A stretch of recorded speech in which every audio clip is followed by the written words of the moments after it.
Baik, kita lanjut ke sebab yang kedua, berbagai jenis gaya. Nah, ini Bu Ika rasa beberapa pernah di SMP. Mari kita ulang.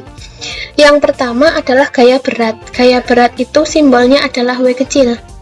Kalau W besar itu usaha. Gaya berat merupakan gaya yang dimiliki setiap benda akibat pengaruh medan gravitasi. Nah, arahnya selalu tegak lurus menuju pusat bumi. Oke.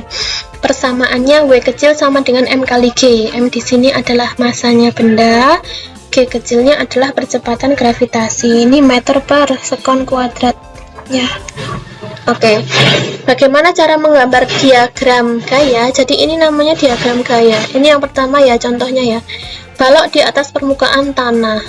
Kita mau menggambar diagram gaya, ini namanya diagram gaya. Diagram gaya berat. Caranya adalah cari pusat masanya, perpotongan diagonal, tarik ke bawah. Nah, ini W. Tariknya harus ke pusat bumi. Tegak lurusnya sama permukaan tanah. Ini ya. W sama dengan M kali G. Oke, ini kasus pertama. Kalau contoh yang kedua, ketika baloknya ada di bidang miring. Kalau di bidang miring, otomatis kan di sini ada kemiringan atau ada sudut theta, gitu ya. Maka ya kita gambar dulu diagram gaya. W-nya dari pusat massa, kita tarik ke bawah, harus tegak lurusnya sama tanah, permukaan tanah, gitu ya. Jadi bukan sama bidang. Kemudian karena ini ada theta, maka ini kan juga kita bisa uraikan. Nah, ini ke arah sumbu X di sini. Ini sumbu Y, gitu ya. Nah, tetanya itu di sini. Jadi theta ini sama dengan theta di sini. X-nya itu adalah W sin theta, yang Y adalah W cos theta. Nah, ini namanya adalah WX sama dengan W sin theta. Ini adalah WY, namanya kita mencarinya W cos theta. Cos theta dapatnya dari sudut sini nanti ya. Oke, begitu. Contohnya, oke. Contohnya ini ya. Ini aja contohnya. Misal masanya balok adalah 2 kg. Karena terletak di bumi, maka percepatan gravitasinya 10 meter per sekon kuadrat. Kalau diminta mencari beratnya, ya kita W sama dengan M kali G aja. M-nya 2 kg, harus dalam kilogram. G-nya 10, 20, satuannya adalah berat Newton. Jadi nanti kalau masanya belum kilogram, harus diubah dulu, dikonversi. Baik, kita lanjut ke yang nomor 2 adalah gaya normal. Nah, ini mungkin yang baru. Gaya normal merupakan gaya yang bekerja pada dua permukaan benda yang saling bersentuhan dan arahnya selalu tegak lurus dengan bidang sentuh. Oke, jadi gini. Contoh yang pertama. Ini adalah gambar A. Sebuah balok berada di permukaan lantai atau tanah. Terus balok sama lantai ini kan permukaannya bersentuhan. Nah, gaya normal itu bekerja pada dua permukaan yang saling bersentuhan. Arahnya nih, ini normal ya. Tegak lurus bidang sentuh. Bidang sentuhnya ini. Maka tegak lurusnya kayak gini nih. Nah, jadi itu. Oke. Nah, ini kasus yang pertama. Jadi ini baloknya ini ya, diam ya. Kalau kasus yang kedua adalah baloknya berada di bidang miring seperti yang tadi ya. Oke, kita identifikasi dulu. Permukaan yang saling bersentuhan adalah balok sama bidang miringnya ini. Maka gaya normalnya ke sini, ke atas. Bekerja pada permukaan sentuh. Nah, tegak lurusnya adalah di sini. Ya, jadi ini gaya normalnya ke atas. Yang ke bawah adalah W cos theta. Karena yang segaris gitu ya gaya-gayanya. Kalau ini yang segaris gayanya apa? Normal sama W gitu. Untuk yang ketiga adalah di sini balok tapi ditekan ke bawah. Jadi diberi gaya F atau ditekan ke bawah. Nah, ini kita gambar dulu diagram gayanya. Ini adalah W, arahnya ke bawah. Ya, ini W. Terus gaya normalnya permukaan sentuhnya di sini. Nah, ini ke atas. Ini normal. Tegak lurusnya di sini. Nah, ini normal, terus ini F. Jadi ditekan, begitu ya. Terus bagaimana cara mencari gaya normal untuk kasus-kasus tersebut ya? sekarang kita analisis. Nah, N sama W, ini kan kasus yang pertama ya, diagram gayanya udah digambar, yaitu W sama N. W sama N itu bekerja di sumbu apa? Ternyata bekerja di sumbu Y.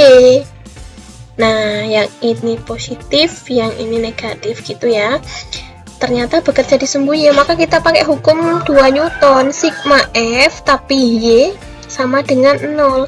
Kenapa 0? Ini kan aslinya M kali A, tapi karena bendanya itu diam, maka M-nya percepatannya 0, maka kan hasilnya 0. Nah, jadi gini ya. Sekarang sigma FY. Sigma itu jumlah, ada berapa yang bekerja di sumbu Y? Ada 2, N sama W. Sekarang caranya gimana? Kita gampangannya gini deh, pakai sumbu kartesius. Yang sumbu Y di atas, arahnya ke atas itu positif, yang kebalikannya negatif. Ya sudah, ini yang ke atas positif, maka N-nya yang positif, tapi kebalikannya adalah gaya W, maka min W sama dengan 0.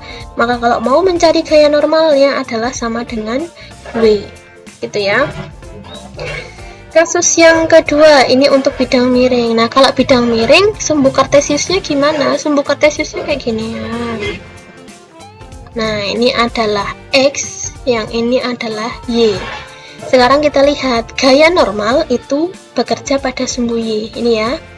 Maka, sigma FY sama 0. Kenapa 0? Karena di sumbu Y kan dia diam atau nggak bergerak. Sekarang kita lihat, di sumbu Y ada berapa gaya? Hanya ada 2 ya, N sama W. Bu, yang ini kok enggak, ini kan miring. Hanya ngambil yang satu garis ya, N sama W. Cos theta. Sekarang yang ke atas Y positif, maka N-nya yang positif dikurangi karena berlawanan arah W cos theta sama dengan 0, maka N sama dengan W cos theta. Nah, ini untuk bidang miring gaya normalnya. Cos theta-nya gimana? Nah, nanti di sini theta-nya diketahui. Oke. Untuk kasus yang ketiga, yaitu kasus bahwa balok ditekan ke bawah sebesar F. Maka ini kita lihat di sumbu Y, ini sumbu Y ya, maka sigma FY sama dengan 0. Iya, kenapa 0 lagi? Karena nggak bergerak. Lihat gaya yang bekerja di sumbu Y, ada W, ada N, sama ada F. Identifikasi yang ke atas dulu, yang positif, yaitu N.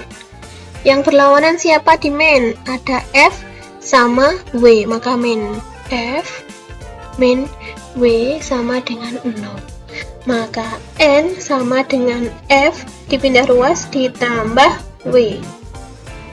Jadi ini, jadi kasusnya beda-beda ya. Silahkan dilihat. Cara awal adalah gambar diagram gaya yang bekerja. Gaya normal biasanya bekerja di sumbu Y, gitu ya. Terus pertanyaannya, Bu, gimana mencari ini? Kan ada W-nya semua. Ya udah, cara mencari W kan kayak tadi itu ya. W sama dengan M kali G, massa dikalikan gravitasi. Tinggal massa kali gravitasi aja, massanya benda berapa, gravitasinya berapa. Oke, begitu ya. Itu untuk gaya normal. Sekarang yang terakhir, gaya gesek SMP sudah pernah, tapi dulu lebih ke manfaat sama kerugian gaya gesek ya. Oke, gaya gesek itu merupakan gaya yang timbul akibat kekasaran dua permukaan benda yang saling bersentuhan. Nah, ini contohnya ini. Permukaan benda yang saling bersentuhan, ini lantai bersentuhan sama meja. Ini kan dua permukaan. Ya. Misalnya, seorang anak mendorong meja dengan gaya F arahnya ke kanan. Kalau lantainya kasar, otomatis kan kita susah ya untuk mendorongnya. Maka namanya yang menghambat itu adalah gaya gesek, arahnya ke kiri. Ya, ini F kecil. Nah, kemudian F gesek itu pasti akan selalu menghambat kerja kita atau dorongan kita. Jadi, kalau kita dorong ke kanan, yang menghambat kita namanya gaya gesek atau arahnya ke kiri. Jadi, memperlambat geraknya benda yang kita dorong. Kemudian, selanjutnya, gaya gesek itu dibedakan menjadi dua. gesek statis dan gesek kinetis. Nah, cara niteninya gimana? Kita lihat dari ini aja, statis sama kinetis. Statis itu kan diam, kalau kinetis itu kan bergerak ya. Maka gaya gesek statis itu bekerja pada benda diam, masih diam. Gaya gesek kinetis bekerja pada benda yang sudah bergerak. Gitu ya, cara mengingatnya gitu. Kita kupas satu-satu. Pertama, gaya gesek statis, yaitu gaya gesek yang bekerja pada sebuah benda di mana benda tersebut masih diam sampai tepat akan bergerak. Nah, kalau gaya pendorong atau penariknya itu kurang dari gaya gesek statis, maka benda itu akan tetap diam. Ini ya, tadi contohnya. Dorong, ketika masih diam namanya gaya gesek statis. Besarnya gaya gesek statis ditulis dengan Fs, ini F-nya kecil ya. F gesek itu simbolnya F kecil. Mu S dikalikan N. Mu itu koefisien gesek statis, atau nama lainnya adalah, ini namanya tingkat kekasaran permukaan. Jadi seberapa kasar permukaan benda tersebut. N itu gaya normal. Cara nyarinya kayak tadi ya. Jadi gaya gesek statis itu pasti akan selalu bergantung kekasaran permukaan sama gaya normal. Oke, lanjut ya. Gaya gesek kinetis adalah gaya gesek yang bekerja pada sebuah benda. Nah, bendanya sudah bergerak. Persamaannya adalah Fk sama dengan mu k kali N. Persamaannya sama kayak tadi, hanya diganti K. Kinetis ya. Fk gaya gesek kinetis, N satuannya, mu k adalah koefisien gesek kinetis, ini ya. N adalah gaya normal. Nah, mu itu besarnya lebih dari 0 tapi kurang dari 1. Artinya mu itu rentangnya adalah, ya ini ya, mu rentangnya adalah 0 sampai dengan 1. Tapi nggak boleh sama dengan 0, nggak boleh sama dengan 1 ya. Terus gaya geseknya, nah ini ya, cara gampangannya gini. Ketika kalian dorong lemari, itu kan kalau awalan dorongnya sangat susah, tapi ketika lemarinya tepat akan bergerak, terus bergerak, nah itu kan ada perubahan ya. Maksudnya apa? Pas dorong awal itu kan susah banget, ini ya, pas dorong awal susah banget, artinya harus ngasih gaya yang besar, susah banget. Terus ketika tepat akan bergerak, di sini, di titik ini, kemudian dia bergerak, nah kurvanya melandai. Artinya apa? Artinya kan kita semakin mudah dalam dorongnya. Kenapa semakin mudah? Karena kan gaya geseknya itu semakin berkurang atau semakin kecil. Artinya gaya gesek statis itu lebih besar daripada gaya gesek kinetis. Gaya yang menghambat ketika diam itu lebih besar dibandingkan ketika sudah bergerak. Kalau udah bergerak kan dorongnya udah mudah. Jadi gitu.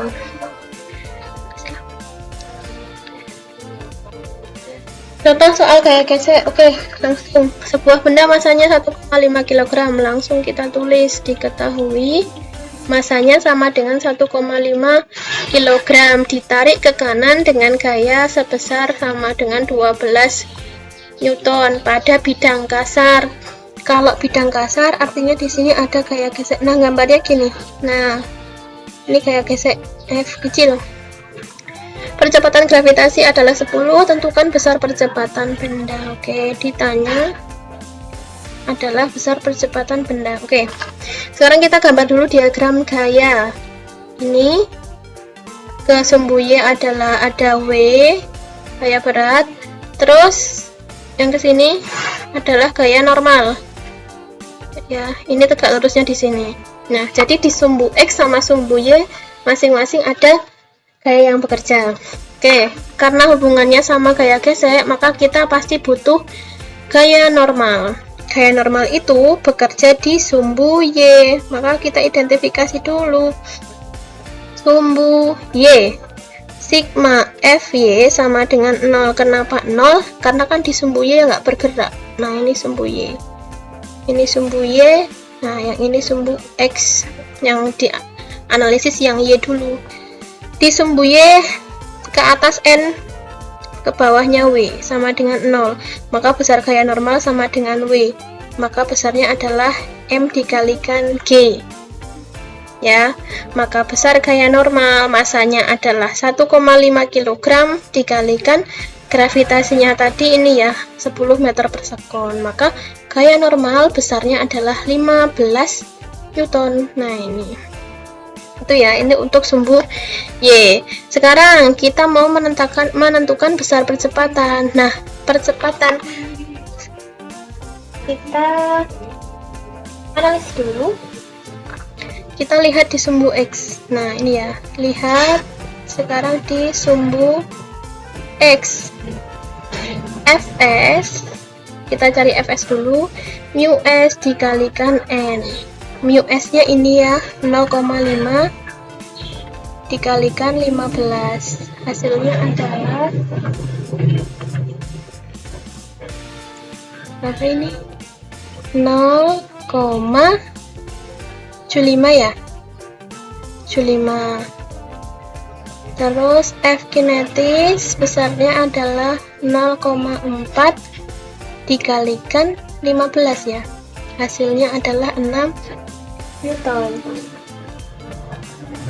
Oke, nah kita sekarang lihat nih Fs nya 0, maaf ini ya, ini 7,5 setengah kali 15 ya, maaf 7,5 Newton ya. Kita sudah tahu F statisnya 7,5 Newton, sedangkan F kinetisnya 6 Newton. Sekarang kita bandingkan ya, F yang bekerja atau F yang menarik itu adalah 12 Newton. Ternyata F12 Newton ini lebih besar daripada gaya gesek statis, daripada Fs, sehingga dapat diketahui bahwa benda itu sudah dalam keadaan bergerak. Loh, kenapa bisa? Ya iya, tekanan 12 Newton, sedangkan gesek statisnya 7,5. Kan sudah menang yang 12 Newton. Artinya apa? Artinya balok itu sudah dalam keadaan bergerak. Dengan demikian, gaya gesek yang bekerja, nah ya, dengan demikian, maka gaya gesek yang bekerja adalah gesek kinetis. Alasannya apa? Karena F 12 Newton ya lebih besar daripada F statis. Kan ini 12 kan lebih besar dari 7,5, maka kan bendanya sudah bergerak gitu ya. Nah, sekarang kita cari yang ketiga, cari percepatan. Sigma percepatan benda bergerak di sumbu X, maka sigma Fx sama dengan 0 atau enggak? Enggak ya, karena kan punya percepatan bergerak M kali A. Nah, sekarang sigma Fx yang bekerja di sumbu X adalah ke kanan F besar, ke kiri karena sudah bergerak, maka yang bekerja adalah ini Fk. F kecil M dikali A.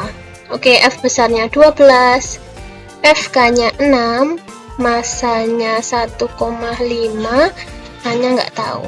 12 kurang 6, 1,5 A. Di sini ya. Oke, maka A sama dengan 6 per 1,5.